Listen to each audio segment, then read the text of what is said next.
नमस्कार और the deep dive में आपका स्वागत है।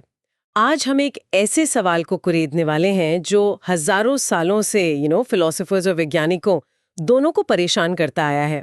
सवाल ये है कि क्या ये दुनिया जिसे हम अपनी आंखों से देखते हैं सच में वैसी ही है जैसी दिखती है, या ये सब एक बहुत बड़ा बहुत खूबसूरत भ्रम है जिसे हम माया कहते हैं। बिल्कुल।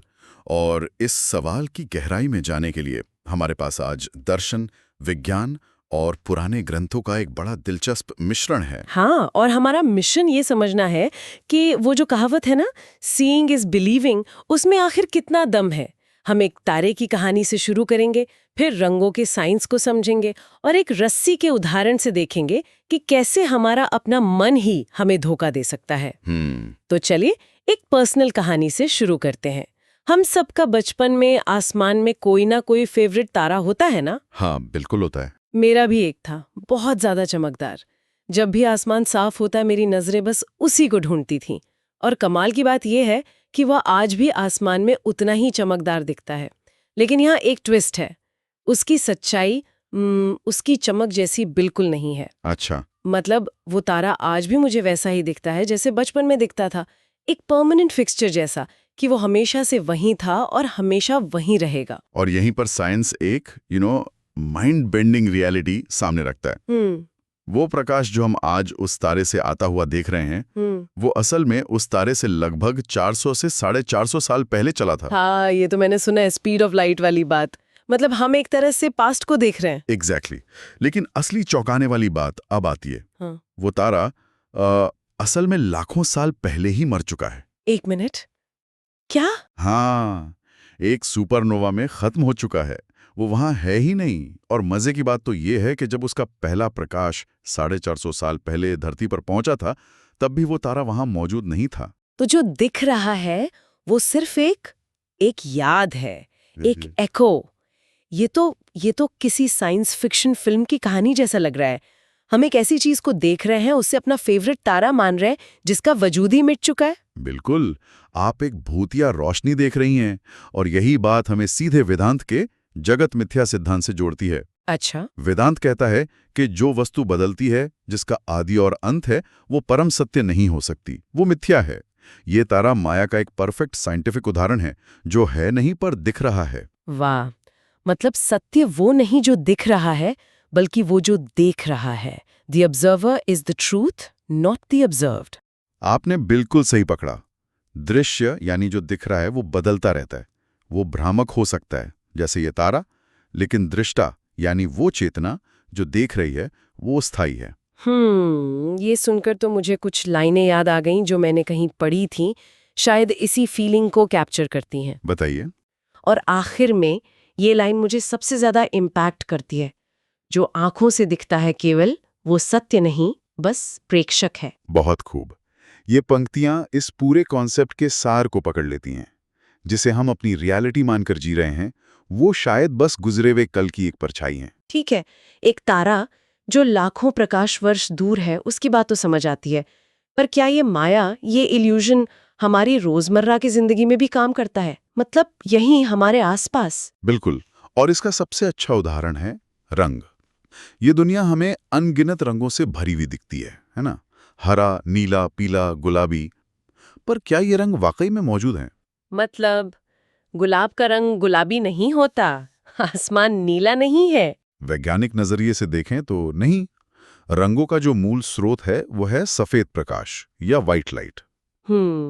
और हमारी आंखों और दिमाग के हिसाब से प्रकाश के लिए सिर्फ 3 मूल रंग होते हैं, जिन्हें हम आरजीबी मॉडल कहते हैं: लाल, हरा और नीला। अच्छा, जैसे हमारे मोबाइल और टीवी की स्क्रीन काम करती है, वो भी तो इन्हीं 3 रंगों से सारे रंग बनाती है। एग्जैक्टली। और मजे की बात यह है कि इन्हीं 3 मूल रंगों के अलग-अलग प्रोपोर्शन में मिलने से दुनिया के करोड़ों रंग, लगभग 10 मिलियन से ज्यादा शेड्स बनते हैं। ये अपने आप में एक शानदार दृश्य में है ना? हाँ, ये कमाल है। एक ही सफेद रोशनी से करोड़ों रंगों का इल्यूजन, एक सोर्स और उससे इतनी डाइवर्सिटी, ये अपने आप में बड़ा सिंबॉलिक लगता है। मुझे यहाँ एक सवाल आ रहा है, क्या इन 3 रंगों का कोई गहरा दार्शनिक मतलब भी हो सकता है, या ये बस एक साइंटिफिक फैक्ट है? यहां से बात और भी दिलचस्प हो जाती है। अगर हम इन 3 मूल रंगों को प्रकृति के त्रिगुणों और त्रिदेव की भारतीय अवधारणा से जोड़ें तो एक अद्भुत तस्वीर उभरती है। ओके, ये कनेक्शन मुझे समझना है। त्रिगुण यानी सत्व, रज और तम। हाँ, सोचिए, जो सफेद प्रकाश है वो परम सत्ता या ब्रह्म है, शुद्ध चेतना, जिसमें सभी रंग समाहित हैं, पर वो खुद रंगहीन है, प्योर कॉन्शियसनेस। जब ये सफेद प्रकाश माया के प्रिज्म से गुजरता है। एक मिनट, यहाँ माया का प्रिज्म क्या है? असल दुनिया में ये प्रिज्म क्या चीज है? हमारा मन। हमारी इंद्रियां? बिल्कुल सही। ये प्रिज्म हमारा मन और हमारी 5 इंद्रियां हैं। ये उस एक परम सत्य, उस सफेद प्रकाश को फिल्टर करते हैं और उसे तोड़कर वो रंग बिरंगी दुनिया बनाते हैं जो हमें दिखाई देती है। और ये 3 मुख्य रंगों में टूटता है। लाल, हरा और नीला। हाँ, लाल रंग ब्रह्मा की सृजन की ऊर्जा का प्रतीक है, जिसे हम सतोगुण कह सकते हैं। ये पैशन, एनर्जी और जीवन है। अच्छा। हरा रंग विष्णु की पालन पोषण और संतुलन की शक्ति है, जिसे रजोगुण से जोड़ा जा सकता है। ये ग्रोथ और जीवन के चलने का प्रतीक है। और नीला रंग शिव की संहार या ट्रांसफॉर्मेशन की शक्ति है, जिसे तमोगुण कहते हैं। ये अनंत आकाश और गहराई का प्रतीक है, जो पुराने को मिटाकर नई के लिए जगह बनाता है। ये एक बहुत ही फैसिनेटिंग आइडिया है, पर क्या ये एक आधुनिक व्याख्या नहीं है? मतलब क्या पुराने ग्रंथों में सीधे सीधे लाल, हरे, नीले रंग को ब्रह्मा, विष्णु, शिव से जोड़ा गया है, या ये एक इंटरप्रिटेशन है जो हमें इस कॉन्सेप्ट को समझने में मदद करता है? ये एक बहुत अच्छा सवाल है। ये एक इंटरप्रिटेशन है, एक फ्रेमवर्क है। प्राचीन ग्रंथों में आपको सीधा सीधा RGB = त्रिदेव लिखा हुआ नहीं मिलेगा। नहीं, लेकिन वो गुणों की बात करते हैं, और ये गुण कैसे मिलकर सृष्टि की हर चीज बनाते हैं। ओके। तो ये मॉडल हमें उस एब्स्ट्रैक्ट आइडिया को समझने का एक विजुअल और मॉडर्न तरीका देता है। जैसे इन 3 रंगों के अलग अलग मिश्रण से करोड़ों शेड्स बनते हैं, ठीक वैसे ही इन 3 गुणों सत्व, रज, तम के मिश्रण से माया इस संसार के अनंत रूप बनाती है। तो इसका मतलब हर इंसान, हर जानवर, हर चीज इन्हीं 3 गुणों का एक यूनिक कॉम्बिनेशन है, एक अलग शेड। एग्जैक्टली। हर जीवात्मा एक अलग शेड है। किसी में लाल यानी राजसिक गुण ज्यादा है, तो किसी में नीला यानी तामसिक गुण। और भ्रम यह है कि जीवात्मा खुद को एक खास रंग मान लेती है। मैं गुस्सैल हूं, मैं शांत हूं, मैं मेहनती हूं। वो खुद को गुलाबी या भूरा समझ लेती है, जबकि असल में वो उसी एक सफेद प्रकाश का हिस्सा है जिसमें सारे रंग समाहित हैं। वाओ! तो हमारी पूरी पर्सनालिटी, हमारी पहचान बस इन 3 गुणों का एक खास कॉम्बिनेशन है। ओके, हमने कॉस्मिक इल्यूजन की बात की, रंगों के इल्यूजन की बात की, अब इसे और पर्सनल बनाते हैं, बिल्कुल मन के स्तर पर। मुझे अपना एक अनुभव याद आ रहा है। बताइए। कई साल पहले की बात है, मैं पुराने घर के अंधेरे स्टोर रूम में कुछ लेने गई। बल्ब जल नहीं रहा था। मैंने मोबाइल की टॉर्च जलाई और जैसे ही रोशनी जमीन पर पड़ी, मेरे रोंगटे खड़े हो गए। एक कॉइल्ड अप सांप। मेरा दिल जोर जोर से धड़कने लगा, पसीना आ गया। लगा बस आज तो काम तमाम। वो थोड़ा सा हिला भी, या शायद मुझे लगा कि वो हिला। मैंने हिम्मत करके पास पड़ा एक लंबा डंडा उठाया और धीरे धीरे उसकी तरफ बढ़ी। और पास जाके जब टॉर्च की रोशनी ठीक से डाली तो देखा कि वो बस एक मोटी पुरानी रस्सी थी। तब जाके जान में जान आई। और उस एक पल में जब आपको लगा कि वो सांप है, तो क्या आपका डर 100% असली नहीं था? बिल्कुल। My heart was pounding, I was sweating, the fear was completely real. मेरा शरीर तो वैसे ही रिएक्ट कर रहा था जैसे असली सांप के सामने करता। Exactly. The snake was never there, but the experience of the snake was real. That is Maya. यहाँ समझने वाली बात यह है कि उस रस्सी ने कुछ नहीं किया, वो तो बेजान पड़ी थी। जो कुछ भी हुआ, सांप को देखना, डरना, पसीना आना, वो सब देखने वाले के मन के भीतर हुआ। सही बात है। सारा खेल तो मेरे मन में ही चल रहा था।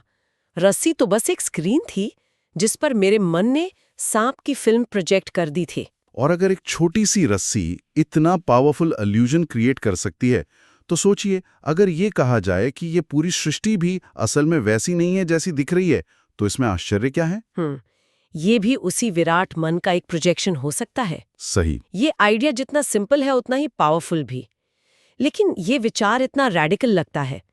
क्या ये कोई नई फिलॉसफी है या हमारे प्राचीन ग्रंथों में भी इसका जिक्र मिलता है? तो ये विचार बहुत प्राचीन है और लगभग सभी प्रमुख भारतीय दर्शनों के केंद्र में है।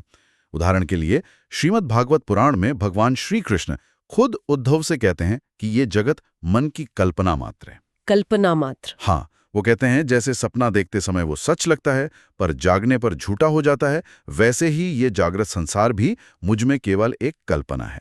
तो कृष्ण सीधे सीधे कह रहे हैं कि ये जो वेकिंग रियलिटी है ये भी एक तरह का सपना ही है। हाँ, एक जागृत स्वप्न या वेकिंग ड्रीम। इसी तरह योग वाशिष्ठ में महर्षि वशिष्ठ श्री राम को यही समझाते हैं। वो कहते हैं कि ये संसार परमात्मा का एक संकल्प मात्र है। कल्पना, संकल्प, क्या इनमें कोई फंडामेंटल फर्क है या ये एक ही बात को कहने के दो तरीके हैं? बहुत अच्छा पॉइंट है। ये सटल नुआंसेस हैं। कल्पना में मन का भाव ज्यादा है, जबकि संकल्प में इच्छा शक्ति या इंटेंशन का।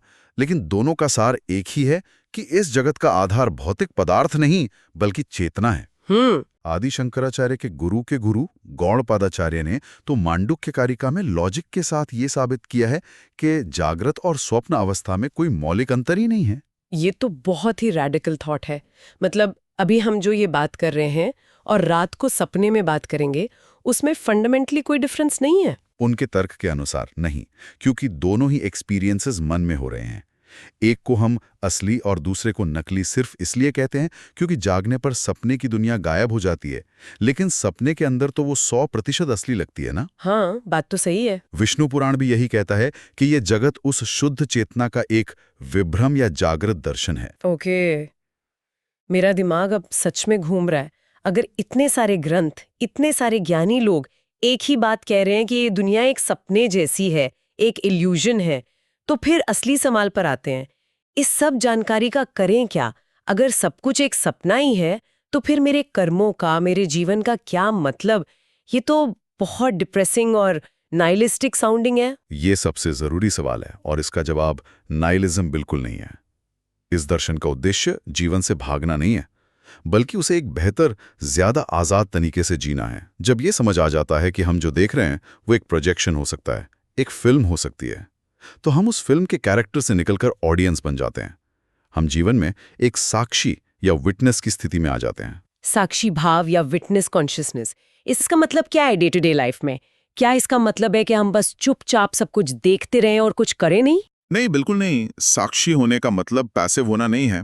इसका मतलब है एंगेज्ड रहना पर एंटैंगल्ड ना होना। हाँ, आप अपना हर काम करते हैं पूरी कुशलता से, लेकिन आप घटनाओं के इमोशनल रोलर कोस्टर पे नहीं चढ़ते। सुख आपको हवा में नहीं उड़ाता और दुख आपको जमीन में नहीं गाड़ देता। आप जीवन को एक शानदार खेल की तरह देखते हैं जिसमें आप एक खिलाड़ी हैं, लेकिन आप ये भी जानते हैं कि ये सिर्फ एक खेल है। तो इसका प्रैक्टिकल बेनिफिट ये है कि लाइफ के अप्स एंड डाउन्स हमें कम अफेक्ट करते हैं। एग्जैक्टली। अंतिम सार ये है, जैसे जागने पर आपको पता चलता है कि सपने का शेर आपको नहीं खा सकता था और आपका डर खत्म हो जाता है, वैसे ही आत्मज्ञान होने पर इस संसार यानी इस जागृत स्वप्न के दुखों का भय समाप्त हो जाता है। आप जीवन को ज्यादा आनंद और कम डर के साथ जी सकते हैं। तो आज की हमारे चर्चा का सार निकाले तो हम एक मरे हुए तारे की रोशनी से शुरू हुए। हाँ, अतीत के उजियारे से। हाँ, और फिर हमने रंगों के विज्ञान में देखा कि कैसे एक सफेद रोशनी से करोड़ों रंग बनते हैं, और आखिर में रस्सी सांप के उदाहरण से ये समझा कि हमारी रियलिटी कितनी सब्जेक्टिव हो सकती है। बिल्कुल। और मुख्य बात यह है कि जिसे हम मैं कहते हैं, अपनी पर्सनालिटी, अपनी पहचान, वो केवल गुणों का एक खास मिश्रण है, एक रंग का शेड। जबकि असल में हम वो शुद्ध रंगीन प्रकाश हैं जिससे ये सारे रंग और सारे शेड्स पैदा हुए हैं। सार्थक अहम है। साक्षी भाव का अर्थ है उस शेड से अपनी पहचान हटाकर वापस उस सफेद प्रकाश की ओर मुड़ना, जहां कोई भेद नहीं है, सिर्फ शुद्ध अस्तित्व है। और आज की इस गहरी बातचीत को खत्म करते हुए हम श्रोता के लिए एक सवाल छोड़ना चाहेंगे। अगर ये जागृत संसार वाकई एक स्वप्न की तरह है, तो क्या ये मुमकिन है कि हम इस सपने के भीतर ही जाग जाएं? और अगर ऐसा हो जाए तो हमारी दुनिया कैसी दिखेगी?